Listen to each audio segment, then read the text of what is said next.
결혼 3년 차. 나는 매일 아침 눈을 뜰 때마다 이 집의 고요함에 감사하곤 했다. 부드럽게 스며드는 햇빛, 2층 창문 너머로 보이는 감나무, 그리고 아래층에서 들려오는 시어머니의 규칙적인 발걸음 소리.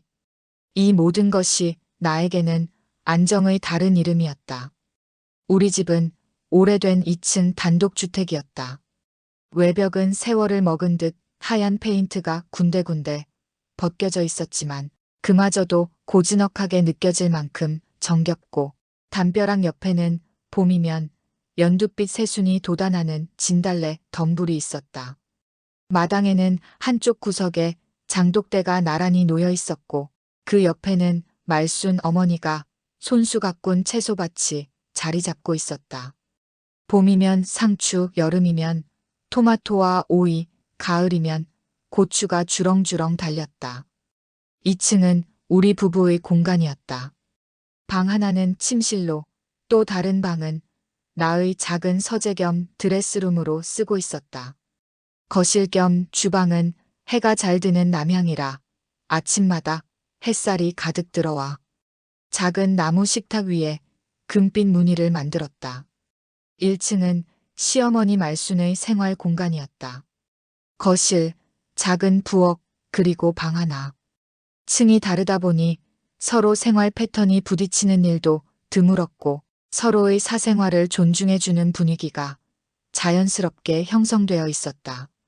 나는 결혼 전부터 시어머니와 한 집에 사는 건 힘들다는 말을 귀에 못이 박히도록 들었었다.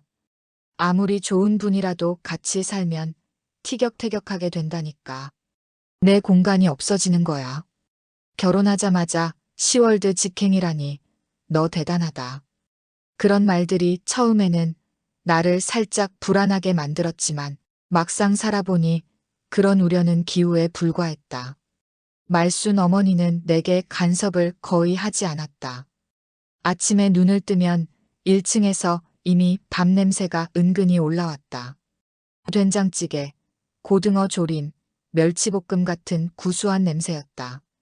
그럴 땐 나는 이 집에 시집 오길 잘했다는 생각이 들었다. 직장 다니던 시절 늘 바쁘게 컵라면으로 끼니를 때우던 나에게 따뜻한 밥상이 매일 차려져 있다는 건 호사였다. 진호는 그런 나를 보며 늘 웃었다. 우리 엄마 사실 성격 세단 소리 많이 듣는데 너한텐 완전 부드럽지? 나는 웃으며 대답했다. 응. 진짜 친정엄마처럼 대해주셔. 그때까지 나는 정말로 그렇게 믿고 있었다. 말순 어머니의 모습. 말순 어머니는 60대 초반이었지만 나이에 비해 젊어 보였다. 짙은 곱슬머리를 단정하게 펴서 어깨 위로 내려뜨리고 외출할 땐 연한 립스틱을 꼭 발랐다. 성격은 털털한 듯 보였지만 의외로 세심했다. 비 오는 날이면 내가 2층에서 내려오기 전 미리 빨래를 걷어두었고, 내가 야근하고 들어온 날엔 늦었으니 씻고 바로 자라며 부엌에 서서 계란죽이나 미역국을 끓여주었다.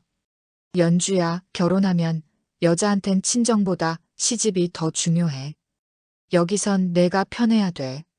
그 말이 참 고맙게 들렸다. 친정엄마도 나에게 그런 말을 해준 적이 없었으니까. 우리의 생활 리듬. 아침 7시 1층 부엌에서 들려오는 칼질 소리와 라디오 DJ의 목소리가 우리 부부의 알람이었다.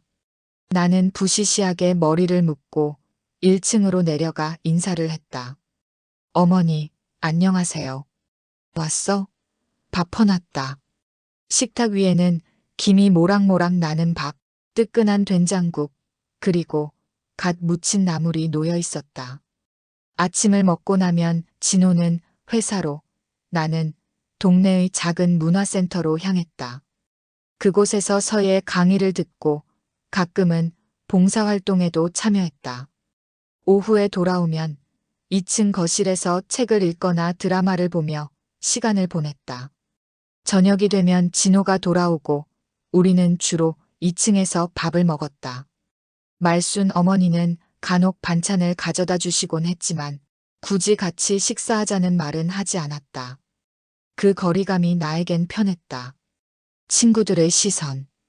친구 수지는 내 이야기를 들을 때마다 의아해했다. 야, 너 시월드 문제 하나도 없어?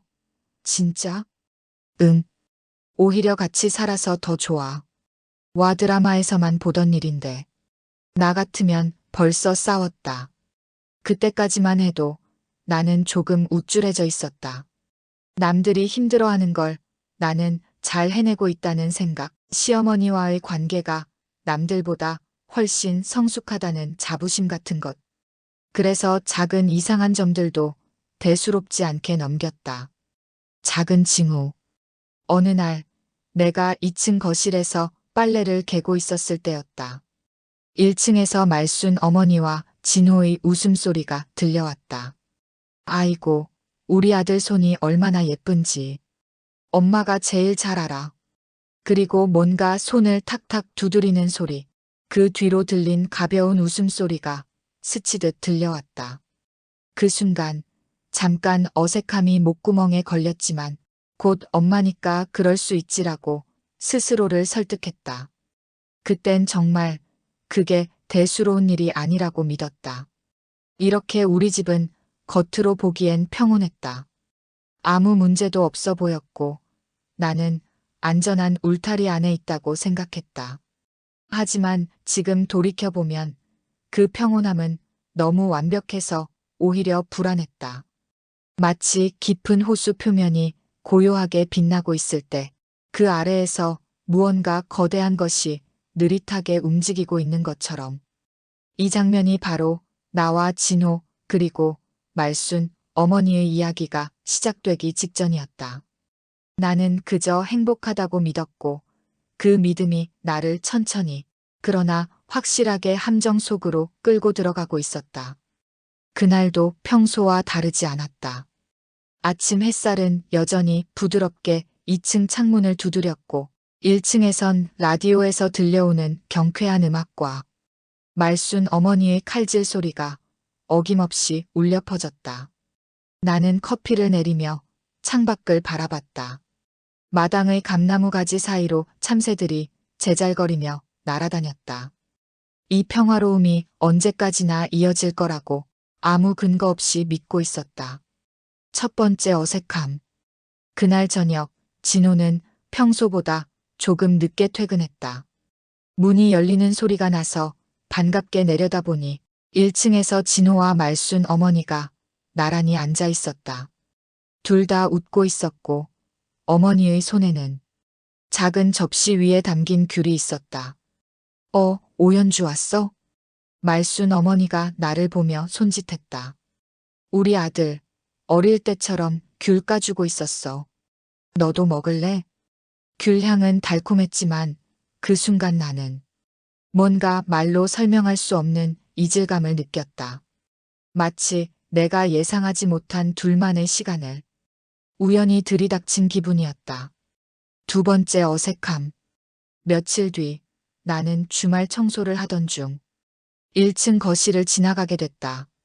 그때 TV 화면에 어린 시절의 진호 사진들이 슬라이드처럼 지나가고 있었다. 돌잔치, 초등학교 운동회, 첫 교복 입은 날. 어머니는 진호 옆에 앉아 앨범을 넘기고 있었다. 우리 아들, 이때 정말 예뻤지? 그 말과 함께 어머니는 진호의 볼을 천천히 하지만 유난히 오래 쓰다듬었다.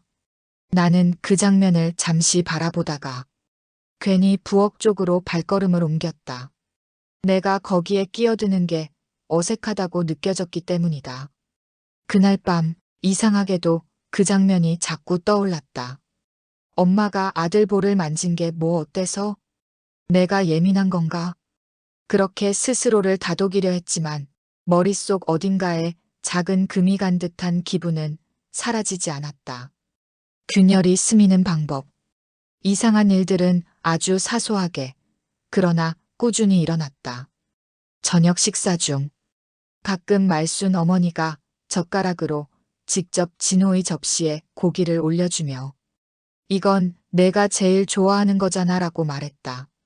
나한테도 반찬을 권하긴 했지만 그 말투엔 미묘하게 너보다 내가 더 잘 안다는 뉘앙스가 섞여 있었다. 집안일을 하다가 내가 세탁기를 돌리고 있으면 어머니가 와서 아휴, 우리 아들 속옷은 내가 따로 빨아줄게 하며 그걸 챙겨가곤 했다. 그게 이상하게 느껴졌지만 그냥 시어머니 스타일이 그런가 보다 하고 넘겼다. 밤늦게 가끔 진호가 1층에서 올라오는 발걸음 소리에 잠이 깼다.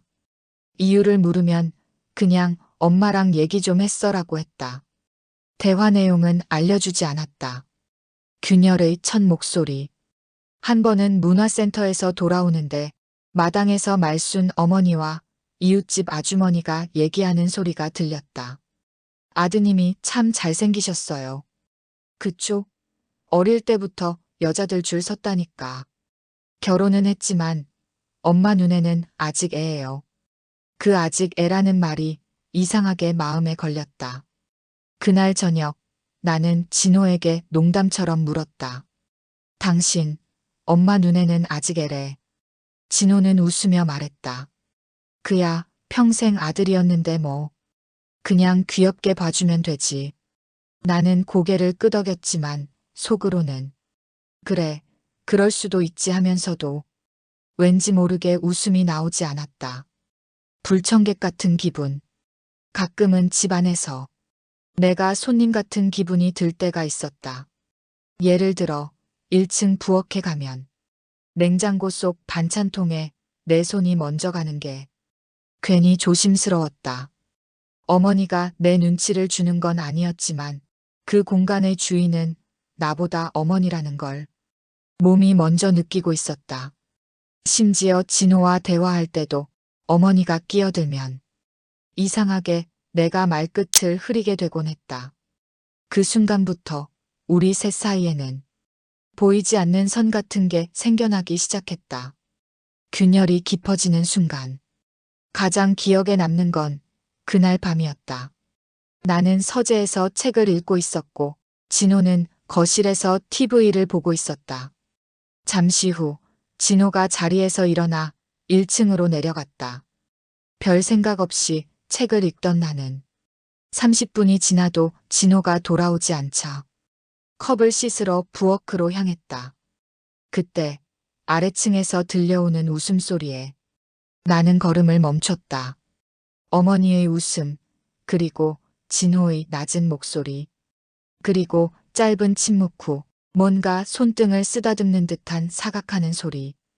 그 소리는 금방 사라졌지만 내 심장은 이미 빨라져 있었다. 뭐 하는 거지?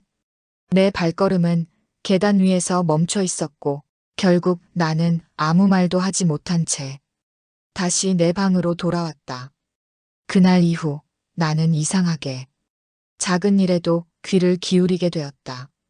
웃음소리, 발걸음 소리, 문이 닫히는 소리, 그리고 그 소리들 사이의 침묵까지. 겉으론 아무 일 없었다. 하지만 내 마음속에는 작고 얇은 금이 점점 길게, 깊게 번져가고 있었다.